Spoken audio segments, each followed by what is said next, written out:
Hi hello నమస్తే అందరికీ good morning Telangana. మీరు చూస్తున్నారు జీనియస్ గ్లోబల్ ప్రతి క్షణం ప్రజల కోసం. Welcome to genius. నేడే మహారాష్ట్ర రిజల్ట్స్, జార్ఖండ్ ఫలితాలు కూడా ఫలితాలు ముందే మహారాష్ట్రలో కుర్చీ కోసం లొల్లి. ఈవీఎం ఎన్డీఏ రెండిట్లోనూ ఇదే పంచాయితీ. మహా సీఎం ఎవరిదైనాపై పెరిగిన ఉత్కంఠ. కూటములతో సీఎం తెరపైకి పలువురు పేర్లు. తమ నేత సీఎం అంటూ కింది స్థాయి లీడర్ల ప్రచారం. సీఎం అజిత్ పవర్ అంటూ వెలిసిన పోస్టర్లు. వయనాడులో పేలున్న ప్రియాంక సభ్యత్వం. ఇప్పుడు ప్రజెంట్ ఈరోజు మహారాష్ట్రలో జార్ఖండ్లో సంబంధించిన ఎలక్షన్స్ అయితే మనకు రిజల్ట్స్ అయితే రావడానికి ఆస్కారం ఉంది. ఇంకొక హాఫ్ అన్ అవర్ లేదా 1 అవర్లో వస్తాయి. సో దానికి సంబంధించింది ముఖ్యంగా ఎక్కువ మొత్తంలో బీజేపీకే పట్టం కట్టే ఛాన్స్ అయితే చాలా 99% అయితే ఎగ్జిట్ పోల్స్ చెప్పిన ప్రకారం అయితే జరుగుతున్నది. సో ఏదేమైనా నిజంగా అక్కడ ఉన్న ప్రజానికానికి సో ఉన్న ప్రజానికానికి ఏం జరుగుతుంది అనేది ఎలా వస్తుందనేది మొత్తం అక్కడ ఉన్న వ్యవస్థకే తెలిసి ఉండాలి. మొత్తానికి ఇప్పుడు జార్ఖండ్ మహారాష్ట్ర సర్కిల్లో ఉన్న అసెంబ్లీ కాన్స్టిట్యున్సీలో బీజేపీకి పట్టం కట్టే ఛాన్స్ అయితే ఉందని చెప్పి అయితే ఎగ్జిట్ పోల్స్ మనకు చెప్తా ఉన్నాయి. స్పీకర్దే తుది నిర్ణయం, ఆయనకు ఎలాంటి టైం బాండ్ పెట్టలేం. ఎమ్మెల్యేల అనర్హత పిటిషన్పై హైకోర్టు తీర్పు. 10వ షెడ్యూల్ కింద డిస్క్వాలిఫైని తేల్చే అధికారం స్పీకర్దే. తగిన సమయంలో ఆయనే నిర్ణయం ప్రకటించాలి. తగిన సమయంలో అనేది కేసులోని అంశాలపై ఆధారపడి ఉంటుంది. గతంలో సుప్రీంకోర్టు ఇచ్చిన తీర్పులను ఇదే విషయాన్ని చెప్తున్నాయి. స్పష్టం చేసిన high court division bench single judge రద్దట. ఏదున్నా స్పీకర్దే తుది నిర్ణయం ఉంటాయని చెప్పి మనకు హైకోర్టు జడ్జి అయితే చెప్పడం జరిగింది.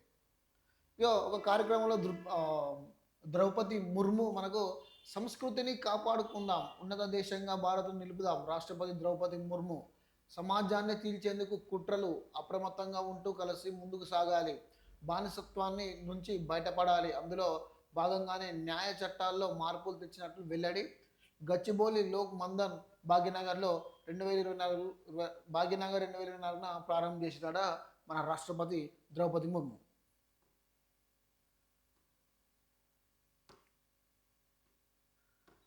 ఛత్తీస్గఢ్లో భారీ ఎన్కౌంటర్, 10 మంది మావోయిస్టుల మృతుల్లో 3 మహిళా నక్సల్స్. ఇది ఏం జరిగిందంటే ఛత్తీస్గఢ్లో సుక్మా జిల్లా బెర్జీ అడవుల్లో శుక్రవారం భారీ ఎన్కౌంటర్ జరిగింది. ఈ ఎన్కౌంటర్లో 10 మంది మావోయిస్టులు చనిపోయారు. వారిలో 3 మహిళలు మావోయిస్టులు ఉన్నారు. ఎన్కౌంటర్లో తర్వాత ఘటన స్థలంలో 11 ఆయుధాలు, ఇతర పేడు పదార్థాలు స్వాధీనం చేసుకున్నారు. సుక్మా జిల్లా బెర్జీ అటవీ ప్రాంతంలో కొర్రాజుగూడ, దంతశివాపురం, నాగారం, బండార్ బదర్ వడవుల్లో కుంట Kistaram area committee base camp భద్రతా బలగాలపై దాడి వ్యూహం పన్నాయని ఇంటెలిజెన్స్ వర్గాలు సమాచారం ఇచ్చింది.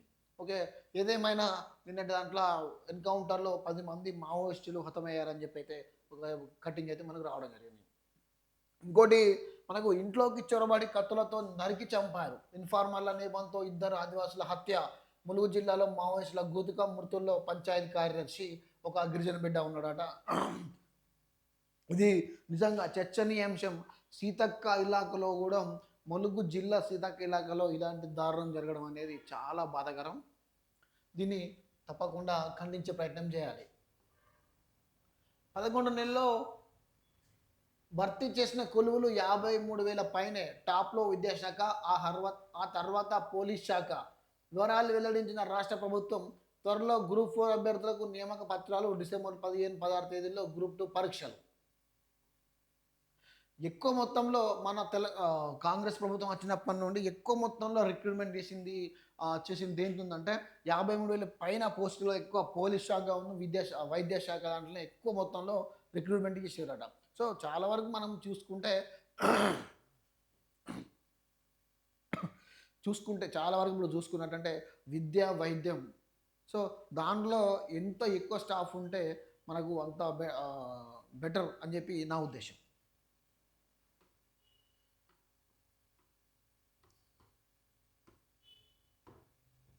కేటీఆర్ సన్నిహితులు మాతో టచ్లో ఉన్నారు. త్వరలో కాంగ్రెస్లోకి మరిన్ని చేరికలు. మహేష్ గౌడ్, టీపీసీసీ అధ్యక్షుడు మన మహేష్ గౌడ్ ఏమని చెప్తున్నారు? ప్రభుత్వం చేస్తున్న మంచి పనులను చూసే పార్టీకి వస్తున్నారు. అదాని వెంటనే అరెస్ట్ చేయాలి. జేపీసీ నిర్గల్ నిజాలు నిగ్గు తేల్చాలి. అదాని అరెస్ట్ అయితే మోడీ రాజీనామా చేయక తప్పదు. స్కిల్ వర్సిటీకి అదాని 100 కోట్లు ఇచ్చారు. కేటీఆర్ ఇచ్చిన తీసుకుంటామన్న పీటీఎస్ చీఫ్. దగ్గర దగ్గర ఈ అదానిది అదానిది నిన్నటి నుండి దగ్గర దగ్గర ఒక 1750 కోట్లు జగన్కు ముడుపులు ముట్టాయని అయితే చాలా వరకు అయితే ఇది ఒక హాట్ టాపిక్ నడుస్తూ ఉన్నది. దీనికి సంబంధించింది మరి కేంద్ర ప్రభుత్వం ఎలాంటి తీసుకుంటో తెలియదు. అదాని బ్లాక్ లిస్ట్లో పెట్టాలి. సీఎం రేవంత్ రెడ్డికి ఏపీ పిసిసి చీఫ్ చిర్మిల డిమాండ్. అవినీతిపై మాట్లాడడం వల్లే జగన్ నా ఆస్తి ఇవ్వలేదు. ఆంధ్ర రాష్ట్రాన్ని అదాని రాష్ట్రంగా మార్చడానికి జగన్పై ఫైర్. అదే నేను చెప్తున్నా ప్రజెంట్ అదాని. సో ఈ అదానికి సంబంధించిన మ్యాటర్లో సెంట్రల్ గవర్నమెంట్ హస్తం ఉంది అని అయితే చాలా వరకు వీళ్ళు ఆరోపిస్తూ ఉన్నారు.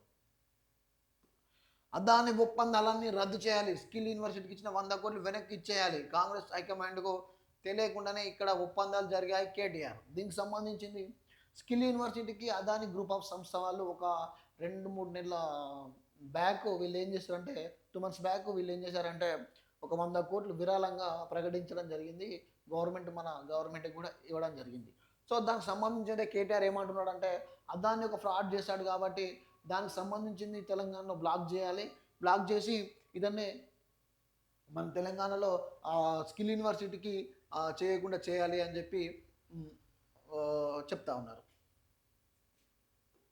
సో మనకిది హైదరాబాద్లో జరిగిన సంఘటనలు. ఇప్పుడు ప్రజెంట్ మనకు జయశంకర్ భూపాలపల్లిలో జరిగిన సంఘటన ఏందో ఒకసారి మనం తెలుసుకునే ప్రయత్నం చేద్దాం. ఏదేమైనా ఇప్పుడు ఒకసారి మన జయశంకర్ భూపాలపల్లిలో ఏం జరుగుతుంది ఏందనేది ఒకసారి వెయిట్ అండ్ సీ చూద్దాం.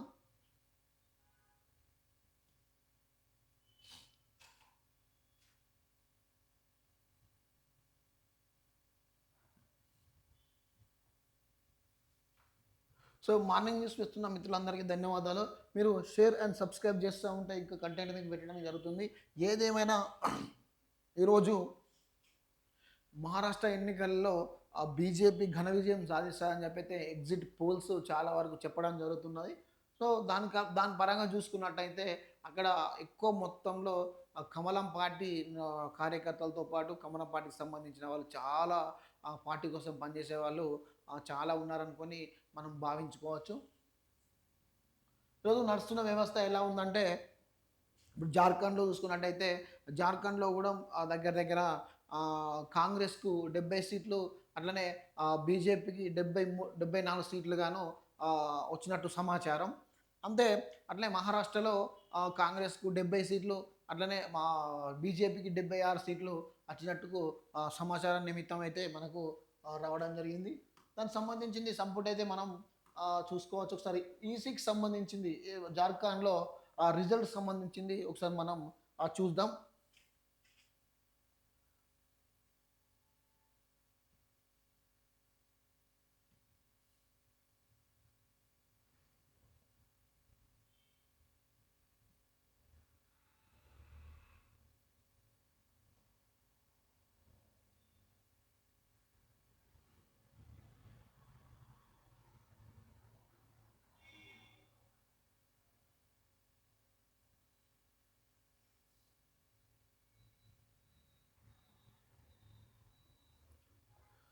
సో మనకు రిజల్ట్ సంబంధించింది ఒకసారి చూస్తే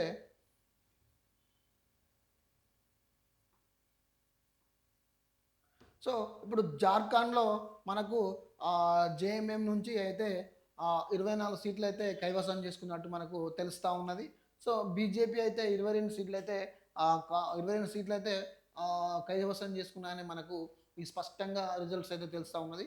అయితే మన కాంగ్రెస్ పరంగా చూసుకున్నట్టయితే ఈ కాంగ్రెస్కు సంబంధించింది 11 సీట్లకే పరిమితం అవుతుందా లేదా పెరుగుతుందా అనేది మాత్రం చూసుకోవచ్చు. ఆర్జేడీకి సంబంధించిన పార్టీ ఏదైతే ఉందో ఇది 6 సీట్లకు అయితే కొట్టడం జరుగుతున్నది. ఇది జార్ఖండ్కు సంబంధించిన న్యూస్ రిపోర్ట్ రిజల్ట్స్ రిపోర్టు. అట్లనే మనకు మహారాష్ట్రకు సంబంధించింది రిజల్ట్స్ చూసుకోవచ్చు. దగ్గర దగ్గర 288 కాన్స్టిట్యున్సీకి బీజేపీకి 109 సీట్లు కైవసం చేసుకోవడం అయితే మనం చూస్తూ ఉన్నాం. ఇప్పుడు బీజేపీ మనం ఇంతకుముందు చెప్పుకున్నప్పటికీ బీజేపీలో చాలా వరకు ముందంజలో ఉంది పార్టీ అని చెప్పైతే మనం తెలుసుకోవడం జరిగింది. ఇప్పుడు ఎస్హెచ్ఎస్ సంబంధించిన పార్టీ ఏదైతుందో దానికి 56 సీట్లు గాను లీడ్‌లో ఉంది.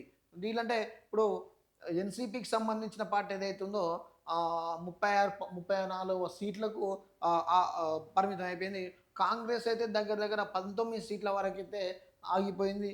అదర్స్ సబ్సిడీ వాళ్ళైతే 19కి సంబంధించిందైతే అక్కడ ఆగిపోవడం జరిగింది. సో, ఇది ఏమైనా గానీ రన్నింగ్ ఫుల్ డీటెయిల్స్‌గా మనం చూసుకున్నట్టయితే ఫుల్‌గా మహారాష్ట్రకు సంబంధించిన డీటెయిల్స్ ఇవన్నీ చూసుకున్నట్టయితే ఒక్కొక్క ఇక్కడ మనకు మ్యాప్ ద్వారా వీళ్ళు చెప్పడం జరిగింది.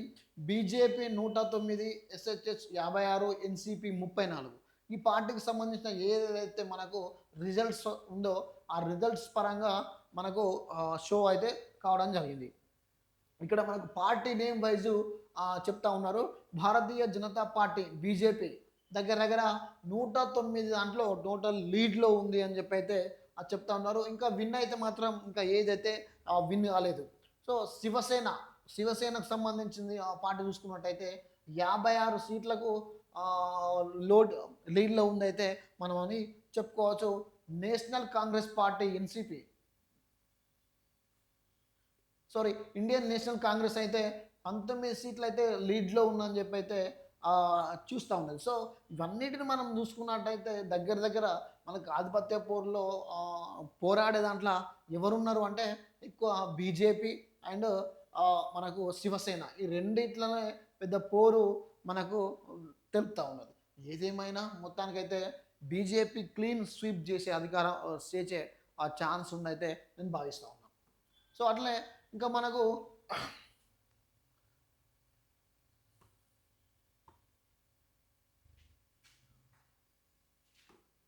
జార్ఖండ్‌కి సంబంధించింది మనం ఒకసారి చూద్దాం. ఇగో జార్ఖండ్‌కి సంబంధించి ఏంటంటే జేఎంఎంఎం దానికి సంబంధించిన 24 సీట్లకు లీడింగ్‌లో ఉంది. భారతీయ జనతా పార్టీ 22కి వచ్చింది. ఇండియన్ నేషనల్ కాంగ్రెస్ 11 సీట్లు. సో, దీనికి సంబంధించిందైతే వీళ్ళు జార్ఖండ్‌లో మనకు ఎక్కువ ఉన్న జార్ఖండ్ ముక్తి మోర్చా ఒక పార్టీ జేఎంఎం పార్టీకి సంబంధించి 24 లీడ్‌లో ఉంది. సో, మనం ఇయన్నిటిని చూసుకుంటే ఇక్కడ అన్ని 6, 4, 2 చూసుకుంటే పోరు మాత్రం ఇక్కడ 24, 22 భారతీయ జనతా పార్టీకును జేఎంఎం బీజేపీకును జేఎంఎంకే వీళ్ళిద్దరికే ఆధిపత్య పోరు అని కొనసాగుతూ ఉంది. 24, 22, 24, 22 అంటే దగ్గర దగ్గర ఒక 2-3 స్టెప్పుల నుంచి వీళ్ళు పోరైతే నడుస్తూ ఉన్నది. సో, మనము దీని తర్వాత మనకు చూసుకున్న విధంగా అయితే ఇప్పుడు జయశంకర్ భూపాల్పల్లిలో ఏం నడుస్తుందో ఆ టాపిక్ ఒకసారి మనం చూద్దాం. రిజల్ట్ సంబంధించి ఏదేమైనా కానీ భారతీయ జనతా పార్టీ మహారాష్ట్రలో క్లీన్ స్వీప్ చేసే ఛాన్స్ ఉంది.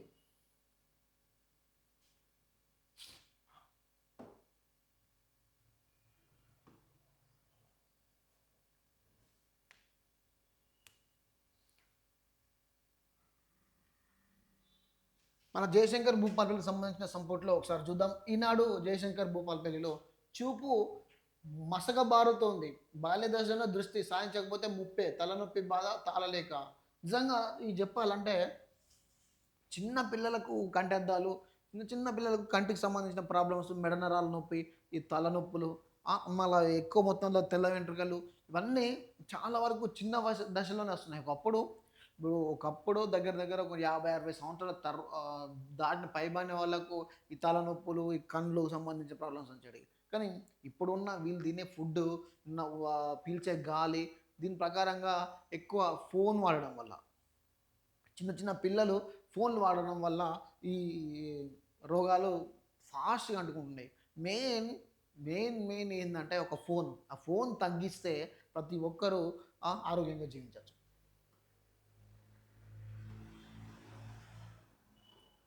విద్యా వ్యవస్థ బలోపేతానికి చర్చల వేదికలు మాట్లాడుతున్నాం. విద్యా కమిషన్ చైర్మన్ అగ్నూరు మురళి, పక్కన రాహుల్ శర్మ. విద్య నిజంగా మనకు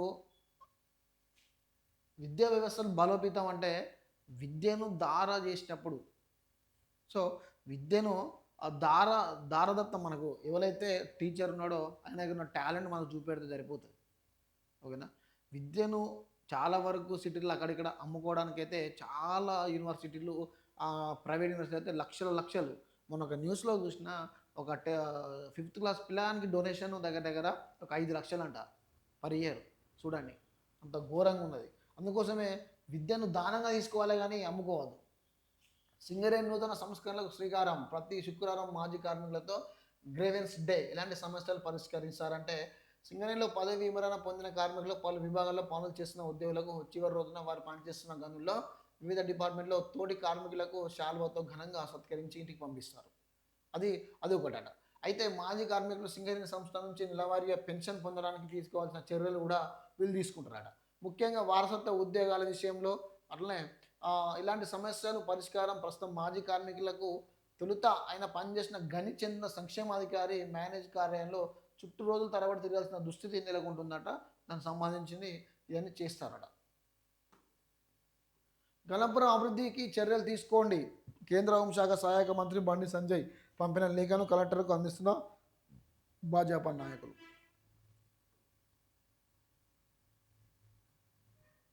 మహిళల్ని చేద్దాం కోల్డేశ్వర్ని ఆర్థిక స్వావలంబన దిశగా అడుగులు.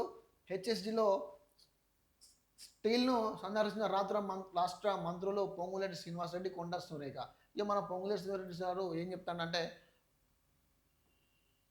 ఇప్పుడు 1000 మెగావాట్ల సోలార్ ప్లాంట్లు అభివృద్ధి చేస్తారట. మహిళలకు స్వయం ఉపాధి కల్పించేందుకు రాష్ట్ర ప్రభుత్వం కీలక నిర్ణయం తీసుకుని రాష్ట్ర వ్యాప్తంగా అన్ని జిల్లాల్లో 1000 మెగావాట్ల సోలార్ విద్యుత్ ప్లాంట్లు ఏర్పాటు చేస్తామని చెప్పడం జరిగింది.